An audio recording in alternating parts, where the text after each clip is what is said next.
ఓం శ్రీ గణేశాయ నమః. ఓం శ్రీ వేదవ్యాసాయ నమః. ఓం నమో భగవతే వాసుదేవాయ. మహాభారత గ్రంథ పారాయణలో భాగంగా ఈరోజు మనం 323వ రోజుకు చేరుకున్నాము. భీష్మ పర్వంలో ఉన్నాము. కురుక్షేత్ర మహాసంగ్రామంలో 4వ రోజుకు వచ్చేసాము. ఈరోజు ఘటోత్కచ భగదత్తుల యుద్ధం గురించి తెలుసుకోబోతున్నాము. చాలా బాగుంటుంది, చివరి వరకు స్కిప్ చేయకుండా చూడండి. హరే కృష్ణ. శుక్లాంబరధరం విష్ణుం శశివర్ణం చతుర్భుజం ప్రసన్నవదనం ధ్యాయేత్ సర్వవిఘ్నోపశాంతయే. నారాయణం నమస్కృత్య నరం చైవ నరోత్తమం దేవీం సరస్వతిం వ్యాసం తతో జయముధీరయేత్. హరే కృష్ణ. ఇక మనం పారాయణలోనికి వెళ్ళిపోదాము. సంజయుడు ధృతరాష్ట్రుడితోటి ఈ విధంగా చెబుతున్నాడు. రాజా, రాత్రి గడిచి 4వ రోజు తెల్లవారగానే భీష్ముడు మహాకోపంతో శత్రు సైన్యం ఎదుటికి వచ్చాడు.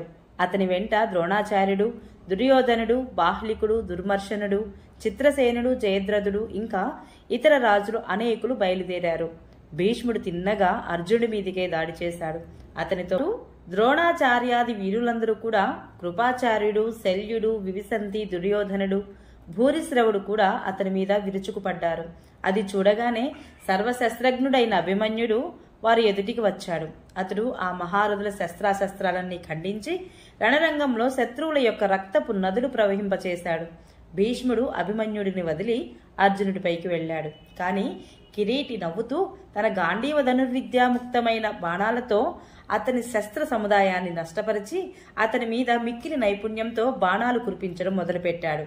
భీష్ముడు తన బాణాలతో అర్జునుడి శస్త్ర సమూహాన్ని నష్టపరిచాడు. ఈ రీతిగా కురు సంజయ వీరులు భీష్మార్జునుల యొక్క ఆ అద్భుతమైన ద్వంద్వ యుద్ధాన్ని తిలకించసాగారు. ఇక్కడ అభిమన్యుడిని అశ్వత్థామ, భూరిశ్రవుడు, శల్యుడు, చిత్రసేనుడు, సాయంయని యొక్క పుత్రుడు చుట్టుముట్టారు.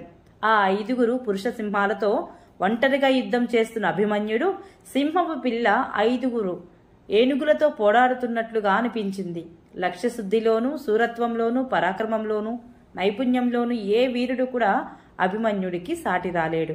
రాజా, సైన్యం గొప్ప విపత్తులో పడుతోందని గమనించిన వెంటనే నీ కొడుకులు అభిమన్యుడిని 4 వైపుల నుండి చుట్టుముట్టారు. కాని తన బల పరాక్రమాల కారణంగా అభిమన్యుడు కొంచెం కూడా ధైర్యాన్ని కోల్పోలేదు. అతడు నిర్భయుడై కౌరవ సైన్యం ఎదుట నిలిచాడు. అతడు ఒక బాణంతో అశ్వత్థామను, 5తో శల్యుడిని గాయపరిచి 8 బాణాలతో సాయంయని పుత్రుని యొక్క ధ్వజాన్ని నరికివేశాడు. భూరిశ్రవుడు వదిలిన నాగుపాము వంటి ప్రచండ శక్తి తన వైపు రావడం చూసి దానిని కూడా ఒక తీక్షణ బాణంతో ఖండించి వేశాడు. ఈ సమయంలో శల్యుడు చాలా వేగంతో బాణవర్షం కురిపిస్తున్నాడు. అభిమన్యుడు దానిని నిరోధించి అతని గుర్రాలు 4 చంపివేశాడు. ఈ రీతిగా భూరిశ్రవుడు, శల్యుడు, అశ్వత్థామ, సామ్యమని పుత్రుడు, శల్యుడు వీరిలో ఏ ఒక్కరు కూడా అభిమన్యుడి యొక్క బాహుబలం ముందు నిలవలేకపోయారు. ఇక దుర్యోధనుడు ఆజ్ఞాపించగా త్రిగర్త, మద్ర, కేకేయ దేశాల యొక్క 25,000 మంది వీరులు అర్జునుడిని, అభిమన్యుడిని ఇద్దరిని చుట్టుముట్టారు. ఇది చూసి క్రోపోదిక్తుడైన పాండవుల సేనాధిపతి అయినటువంటి దృష్టద్యుమ్నుడు తన సైన్యాన్ని తీసుకుని మద్ర, కేకేయ దేశ వీరుల మీద పడ్డాడు. అతడు 10 బాణాలతో 10 మంది మద్రదేశ వీరులను ఒకదానితో కృతవర్మ యొక్క వెనుక భాగంలో ఉండే రక్షకుడిని, మరి ఒక దానితో కౌరవపుత్రుడైన దమనుని చంపివేశాడు. ఇంతలోనే సాయంయని పుత్రుడు 30 బాణాలతో దృష్టద్యుమ్నుడిని 10తో అతని సారథిని గాయపరిచాడు. దృష్టద్యుమ్నుడికి మిక్కిలి బాధ కలిగి ఒక వాడి బాణంతో సాయంయని పుత్రుని యొక్క వింటిని విరక్కొట్టాడు. 25 బాణాలు వేసి అతని గుర్రాలను, రథానికి అటు ఇటు ఉండే సారథులను చంపివేశాడు. సామ్యమని పుత్రుడు కత్తి పుచ్చుకొని రథంపై నుండి దూకి మహావేగంతో కాలినడకనే రథం మీద ఉండే తన శత్రువును సమీపించాడు. ఇది చూసి దృష్టద్యుమ్నుడు కోపంతో గదా ప్రహారంతో అతని శిరస్సును పగలగొట్టాడు. గద దెబ్బకు అతడు ఉన్నవాడు ఉన్నట్లే నేలకూలగా అతని చేతిలోని కత్తి, డాలు జారి అల్లంత దూరంలో పడిపోయాయి. ఈ రీతిగా ఆ రాజకుమారుడు చనిపోవడంతో మీ సైన్యంలో హాహాకారాలు చెలరేగాయి. కొడుకు చనిపోవడంతో ఆగ్రహించిన సామ్యముని అత్యంత క్రోధంతో దృష్టద్యుమ్నుడిని తాకాడు. ఆ వీరులు ఇద్దరు ఎదురుపడి రణరంగంలో పోరాడుతుంటే కౌరవ పాండవులు సమస్త రాజలోకము వారి యుద్ధాన్ని చూడసాగింది. సామ్యమని దృష్టద్యుమ్నుడిని 3 బాణాలతో కొట్టాడు. రెండో వైపు శల్యుడు కూడా అతని మీద దెబ్బ కొట్టాడు. శల్యుడు వేసిన 9 బాణాలు గుచ్చుకోవడంతో దృష్టద్యుమ్నుడికి చాలా బాధ కలిగింది. కోపంతో అతడు ఉక్కు బాణాలతో అతనికి దిక్కు తోచకుండా చేశాడు. కొంతసేపటికి ఇద్దరూ సమాన స్థాయిలోనే యుద్ధం చేశారు. ఇద్దరిలో హెచ్చుతగ్గులు తెలియలేదు. ఇంతలో శల్యుడు ఒక తీక్షణ బాణంతో దృష్టద్యుమ్నుడి విల్లు విరిచాడు. పైగా అతనిని బాణాలతో ముంచెత్తాడు. ఇది చూసి అభిమన్యుడు మద్రరాజు రథం వైపు వేగంగా వచ్చి అతి వాడి అయిన బాణాలను అతనిపై వేశాడు. అప్పుడు దుర్యోధనుడు, వికర్ణుడు, దుశ్శాసనుడు, వివిసంతి, దుర్మర్శనుడు, దుస్సహుడు, చిత్రసేనుడు, దుర్ముఖుడు, సత్యవ్రతుడు, పురుమిత్రుడు ఈ వీరులందరూ కూడా మద్రరాజును రక్షించడానికి వచ్చారు. కానీ భీమసేనుడు, దృష్టద్యుమ్నుడు, ద్రౌపదీ పుత్రులు అభిమన్యుడు, నకుల సహదేవులు వారిని అడ్డుకున్నారు. వారందరూ మిక్కిలి ఉత్సాహంగా పరస్పరం పోరు సాగించారు. ఈ 2 పక్షాలలోనూ 10 మంది రథికులు చొప్పున పోరాడుతూ ఉంటే ఆ పక్షాలలోని మిగిలిన రథికులు ప్రేక్షకుల వలె చూడసాగారు. దుర్యోధనుడు మిక్కిలి కోపంతో 4 తీవ్ర బాణాలతో దృష్టద్యుమ్నుడిని కొట్టగా దుర్మర్శనుడు 20, చిత్రసేనుడు 5, దుర్ముఖుడు 9, దుస్సహుడు 7, వివిసంతి 5, దుశ్శాసనుడు 3 బాణాలతో అతనిని గాయపరిచారు. దృష్టద్యుమ్నుడు కూడా తన చేతివాటం చూపుతూ వారిలో ప్రతి ఒక్కరిని 25 బాణాలతో కొట్టాడు. అభిమన్యుడు 10 బాణాల చొప్పున సత్యవ్రతుడిని, పురుమిత్రుడిని కొట్టాడు. నకుల సహదేవులు అద్భుతంగా తమ మామైనటువంటి శల్యుడి మీద వాడి బాణాలు కుప్పించారు. శల్యుడు కూడా తన మేనల్లుల మీద అనేక బాణాలను వేశాడు. కానీ దేవుడు శల్యుని బాణాలు తమను పూర్తిగా కప్పివేసిన తమ స్థానం నుండి ఆవగింజంతా అయినా కూడా కదలలేదు. భీమసేనుడు దుర్యోధనుడిని తన ఎదుట చూడగానే యుద్ధాన్ని యావత్తు ముగింపజేయాలని ఒక గదను పైకెత్తాడు. భీమసేనుడు గదను ధరించడం చూసి మీ పుత్రులందరూ భయంతో పారిపోయాడు. అప్పుడు దుర్యోధనుడు మగధరాజును అతని 10,000 గజ సైన్యంతో ముందు నడవమని అతని మీద దాడి చేశాడు. అంతే, భీమసేనుడు రథం నుండి దూకి గదతో ఏనుగులను మర్దిస్తూ రణభూమిలో విహరించసాగాడు. ఆ సమయంలో హృదయాన్ని దడదడలాడించే భీమసేనుడిని సింహనాదం విని ఏనుగులన్నీ కదలకుండా నిశ్శబ్దమైపోయాయి.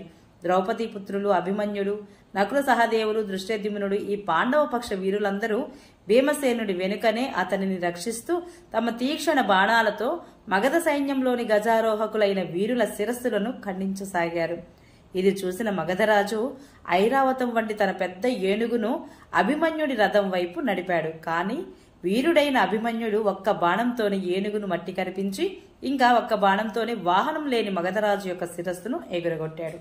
భీమసేనుడు కూడా ఆ గజ సైన్యం మధ్యలో విచ్చలవిడిగా తిరుగుతూ ఏనుగులను సంహరించాడు. అప్పుడు భీమసేనుని యొక్క ఒక్కొక్క దెబ్బకే ఏనుగులు చాపచుట్టగా పడిపోవడం మనవాళ్లు చూశారు. క్రోధాతురుడైన భీమసేనుని దెబ్బకు ఆ ఏనుగులు భయంతో అటు ఇటు పరుగులు తీస్తూ తమ సైన్యాన్నే తొక్కివేయసాగాయి.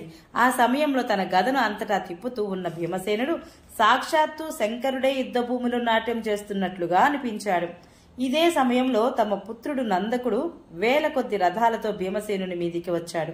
అతడు భీమసేనునిపై 6 బాణాలు వేశాడు. రెండో వైపు నుండి దుర్యోధనుడు 9 బాణాలతో అతని రొమ్ముపై దెబ్బ కొట్టాడు. అప్పుడు భీముడు తన రథం ఎక్కి సారథితో విశోకినితో, చూడు, ఈ మహారథులైన ధృతరాష్ట్రపుత్రులు నా ప్రాణాలు తీయాలని వచ్చారు. కానీ వారిని నీ ఎదుటనే చంపుతాను. కాబట్టి నీవు జాగ్రత్తగా నా గుర్రాలను వారి ఎదుటకు తీసుకువెళ్ళు అని చెప్పాడు. సారథితో ఇలా అని 3 బాణాలను తీసి నందకుని రొమ్ము పైన నాటాడు. ఇటు దుర్యోధనుడు కూడా 60 బాణాలతో భీమసేనుడిని, 3 బాణాలతో అతని సారథిని గాయపరిచాడు.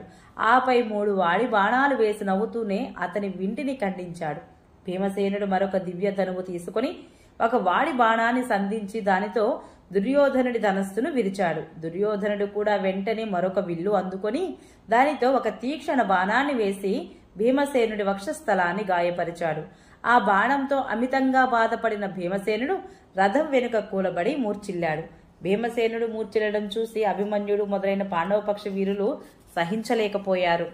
దుర్యోధనుడి శిరస్సుపై పదునైన ఆయుధాలను భీషణంగా కురిపించసాగారు. ఇంతలో భీమసేనుడికి తెలివి వచ్చింది.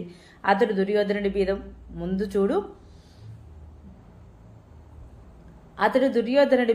ముందు 3 ఆ తర్వాత 5 బాణాలు వేశాడు. అటు తర్వాత 25 బాణాలను శల్యునిపై వేశాడు. వాటితో గాయపడి మద్రరాజు రణరంగాన్ని వదిలి వెళ్లిపోయాడు. అప్పుడు నీ యొక్క 14 మంది పుత్రులు సేనాపతి సుషేణుడు, జలసంధుడు, సులోచనుడు, ఉగ్రుడు, భీమరథుడు, భీముడు, వీరబాహుడు, అలోలుపుడు, దుర్ముఖుడు, దుష్పదర్శనుడు, వివిత్సుడు, సముడు భీమసేనుని మీద దాడి చేశారు. వారి కళ్ళు కోపంతో ఎరుపెక్కాయి. వారందరూ కూడా ఒకేసారి అనేక బాణాలు వేసి భీమసేనుడిని గాయపరిచారు. నీ పుత్రులను ఎదురుగా చూడగానే భీమసేనుడు తోడేలు పశువుల మీద దాడి చేసినట్లుగా వారి మీద విరుచుకుపడ్డాడు. అతడు గరుడునిలాగా ఒక్క ఉదుటున ఒక్క వాడి బాణంతో సేనాపతి శిరస్సును ఉత్తరించాడు. 3 బాణాలతో జలసంధుడిని గాయపరిచి యమపురికి పంపాడు. సుశేషుడిని కొట్టి మృత్యువుకి అప్పగించాడు. కిరీట కుండలాలతో అలంకరింపబడిన ఉగ్రుని శిరస్సును నరికి నేల మీద పడవేశాడు. 70 బాణాలతో వీరబాహుడిని, అతని గుర్రాలు ధ్వజం సారథితో సహితంగా నేలకూల్చాడు. ఇదే విధంగా అతడు భీముడిని, భీమరథుడిని, సులోచనుడిని కూడా సేనానులందరూ చూస్తుండగానే యముని ఇంటికి పంపాడు. భీమసేనుడి ఈ పరాక్రమం చూసి మిగిలిన నీ పుత్రులందరూ కూడా భయంతో అటు ఇటు పరుగులు తీశారు. అప్పుడు భీష్ముడు, వీరులు అందరినీ చూడండి, ఈ భీమసేనుడు ధృతరాష్ట్రుని యొక్క పుత్రులను చంపివేస్తున్నాడు. అరే, ఇతనిని వెంటనే పట్టుకోండి, ఆలస్యం చేయకండి అని ఆదేశించాడు. భీష్ముని ఆజ్ఞ పొందిన కౌరవ పక్షంలోని సైనికులు అందరూ కూడా భీమునిపై దాడి చేశారు. వారిలో భగదత్తుడు తన మదపుట ఏనుగుని ఎక్కి వెంటనే భీముడిని చేరుకున్నాడు. అక్కడికి వస్తూనే అతడు బాణవర్షంతో భీమసేనుడిని పూర్తిగా ముంచేశాడు. అభిమన్యుడు మొదలైన వీరులు ఇదంతా చూసి సహించలేకపోయారు. వారు కూడా బాణాలు కురిపించి భగదత్తుడిని 4 వైపుల నుంచి కప్పివేశారు. అతని ఏనుగును కూడా గాయపరిచారు. కానీ భగదత్తుడు దానిని అదిలించగానే అది కాలప్రేరితమైన యమరాజు వలె ఆ మహారథులందరి మీదకి అమిత వేగంగా పరిగెత్తుకు వచ్చింది. దాని భయంకర రూపం చూసి ఆ వీరులందరూ కూడా ఒక్కసారిగా నీరు కారిపోయారు. వారికి అది శక్యం కానిదిగా తోచింది. అదే సమయంలో భగదత్తుడు ఒక బాణాన్ని భీమసేనుడి రొమ్ము మీద నాటాడు. దానితో గాయపడిన భీమసేనుడు అచేతనుడిలాగా తన రథం ఎక్కి జెండా కర్రను ఊతంగా చేసుకుని కూలబడిపోయాడు. ఇది చూసి భగదత్తుడు గట్టిగా సింహనాదం చేశాడు. భీమసేనుడి యొక్క ఈ అవస్థను చూసి ఘటోత్కచుడికి చాలా కోపం వచ్చింది. అతడు అక్కడే అంతర్ధానమైపోయాడు. అతడు ఒక భయంకరమైన మాయను వ్యాపింపజేశాడు. దానిని చూసిన సగటు మనుష్యులకైతే గుండె అరక్షణంలోనే అతడు భయంకరమైన రూపాన్ని ధరించి తన మాయచేత కల్పితమైన ఐరావత గజాన్ని ఎక్కి ప్రత్యక్షమయ్యాడు. అతడు భగదత్తుని అతని ఏనుగుతో సహితంగా చంపడానికని అతని మీదికి తన ఏనుగును నడిపాడు. ఆ 4 దంతాల ఏనుగు భగదత్తుడిని ఏనుగును చాలా బాధింపసాగింది. దానితో అది మిక్కిలి బాధతో పిడుగుపడినట్లుగా చాలా గట్టిగా ఘీంకరించింది. దాని యొక్క ఆ భీషణ ఘీంకారాన్ని విని భీష్ముడు ద్రోణాచార్యుడితోటి, దుర్యోధనుడితోటి, ఇప్పుడు మహాధనుర్ధరుడైన భగదత్తుడు హిడింబాసితుడైన ఘటోత్కచునితో యుద్ధం చేస్తూ పెద్ద ఆపదలు చిక్కుకున్నాడు. అందుకే పాండవుల హర్షధ్వనులు అత్యంతము భయపడిపోయిన ఏనుగు యొక్క అరుపు వినపడుతోంది. కాబట్టి నడవండి, మనమందరము భగదత్తుని రక్షణ కోసం వెళదాము. మనం ఇప్పుడు అతనిని రక్షించకపోతే అతడు తొందరలోనే ప్రాణాలు కోల్పోతాడు. చూడండి, అక్కడ మహాభయంకరమైన ఘోర యుద్ధం జరుగుతోంది. కాబట్టి వీరులారా త్వరపడండి, ఆలసించకండి, రండి, ఇప్పుడే వెళదాము అన్నాడు భీష్ముడు. భీష్ముని మాటలు విని వీరులందరూ కూడా భగదత్తుని రక్షణ కోసం భీష్ముడిని, ద్రోణుడిని నేతృత్వంలో బయలుదేరారు. ఆ సైన్యాన్ని చూచి ఘటోత్కచుడు విద్యున్మేఘంలా చాలా గట్టిగా గర్జించాడు. అతని యొక్క ఆ గర్జనను విని భీష్ముడు ద్రోణాచార్యుడితో ఇలా అంటున్నాడు, ఇప్పుడు దురాత్ముడైన ఘటోత్కచునితో యుద్ధం చేయడం నాకు మంచిదిగా తోచడం లేదు. ఇతడు గొప్ప బలవీర్య సంపన్నుడు. ఇతనికి ఇతర వీరుల సహాయం కూడా లభిస్తోంది. ఈ సమయంలో వజ్రాయుధాన్ని ధరించిన ఇంద్రుడు కూడా ఇతనిని జయించలేడు. కాబట్టి ఇప్పుడు పాండవులతో యుద్ధం చేయడమే సరికాదు. ఈరోజు ఇక్కడే యుద్ధం కట్టి పెట్టాలని చాటింపు వేయిద్దాము. ఇక శత్రువులతో మనం యుద్ధం రేపే జరుగుతుంది అన్నాడు. కౌరవులు ఘటోత్కచుని వలన భయంతో గాబరా పడిపోయారు. అందుకే భీష్ముని మాటలు విని వారు యుక్తియుక్తంగా యుద్ధ విరమణ కోసం చాటింపు వేయించారు. సాయంకాలం అయిపోవచ్చింది. ఈనాడు కౌరవులు పాండవుల చేతిలో పరాజయం పాలు కావడంతో లజ్జితులై తమ గుడారాలకు వెళ్లిపోయారు.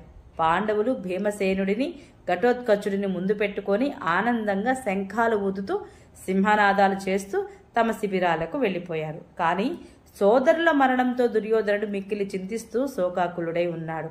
హరే కృష్ణ. ఓం నమో భగవతే వాసుదేవాయ. ఈరోజు పారాయణ ఇంతటితో సమాప్తం. రేపు మనము భీష్ముడు చెప్పిన శ్రీకృష్ణ మహిమను సంజయుడు ధృతరాష్ట్రునికి చెప్పుట గురించి తెలుసుకుందాము.